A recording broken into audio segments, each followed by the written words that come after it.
નમસ્કાર મિત્રો, હું પરેશ ચાવડા જ્ઞાન સ્વરૂપ જીકે ગુજરાતીની યુટ્યુબ ચેનલની અંદર આપનું હાર્દિક સ્વાગત કરું છું। આજે સ્વામી વિવેકાનંદનો જન્મદિવસ એટલે યુવા દિવસ। આ યુવા દિવસે તેના વિચારોને આપણે અનુસરીએ, સાથે સાથે તેની સાથે સંકળાયેલો આજનું મહત્વનું જે કેન્દ્ર છે એ કેન્દ્ર આધ્યાત્મિકતાનું કેન્દ્ર એટલે વિવેકાનંદ શિલા સ્મારક, તેનો પરિચય છે એ આપણે મેળવશું। મિત્રો, આપણે જણાવી દઈએ કે સ્વામી વિવેકાનંદ વિશેષ વિડીયો છે એ આપણે 12મી જાન્યુઆરીના રોજ યુવા દિવસ નિમિત્તે રજૂ કરેલો છે, જે તે આપણા જે પ્લેલિસ્ટની અંદર મૂકેલો છે તે આપ જાણતા હશો। બીજી વાત કે સ્વામી વિવેકાનંદ છે તેનો શિકાગોની અંદર જે વિશ્વ ધર્મ પરિષદ છે તેનો સંબોધન અંતર્ગત પણ વિડીયો છે મૂકેલો છે, એનાથી પણ આપ વાકેફ છો।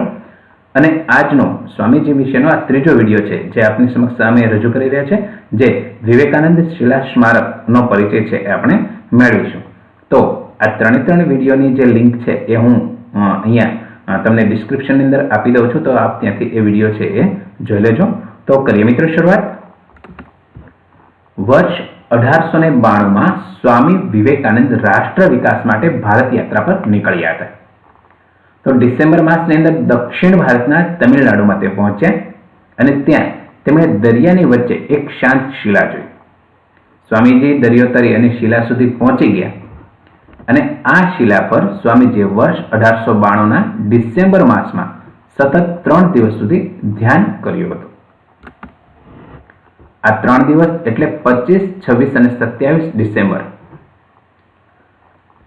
આ 3 દિવસના ચિંતન બાદ તેમણે ભારતની નવરચનાનો સંકલ્પ અહીં કરેલો। વર્ષ 1893માં સ્વામીજી વિશ્વ ધર્મ પરિષદમાં ભાગ લેવા શિકાગોએ ગયા હતા અને ત્યાં ભારતીય સંસ્કૃતિ છે તેનો ડંકો વગાડેલો એમ કહીએ તો પણ ચાલે।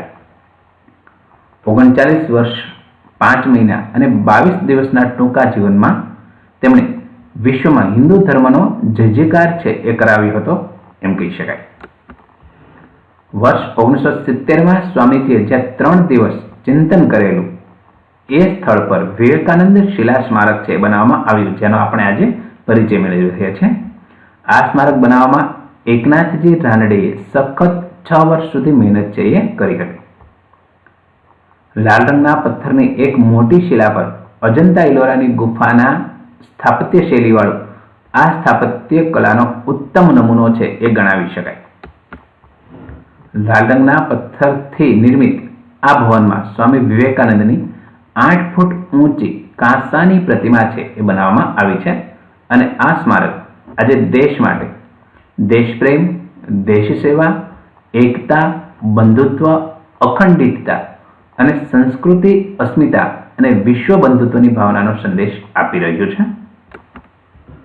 આજે વિશ્વના પ્રવાસીઓ પણ આ સ્મારકની મુલાકાતે આવી રહ્યા છે અને અહીં આવનાર પ્રત્યેક આ મહાપુરુષના ઉચ્ચ વિચારોથી પ્રભાવિત થાય છે। આ સ્થળે તમિલનાડુના કન્યાકુમારીમાં વાવાથરોઈમાં સ્થિત વિવેકાનંદ શિલા સ્મારક સુધી જવા માટે હવાઈ માર્ગ, રેલ માર્ગ અને સડક માર્ગ પણ ઉપલબ્ધ છે। તો મિત્રો, કેવો લાગ્યો આપને વિવેકાનંદ શિલા સ્મારક સ્પેશિયલ વિડીયો? જો આપને આ વિડીયો ગમ્યો હોય તો પ્લીઝ તેને લાઈક કરો, શેર કરો અને અમારી ચેનલમાં આપ નવા હોય તો ચેનલને સબસ્ક્રાઈબ કરવાનું ભૂલશો નહીં। આ વિડીયો જોવા બદલ આપનો ખૂબ ખૂબ આભાર।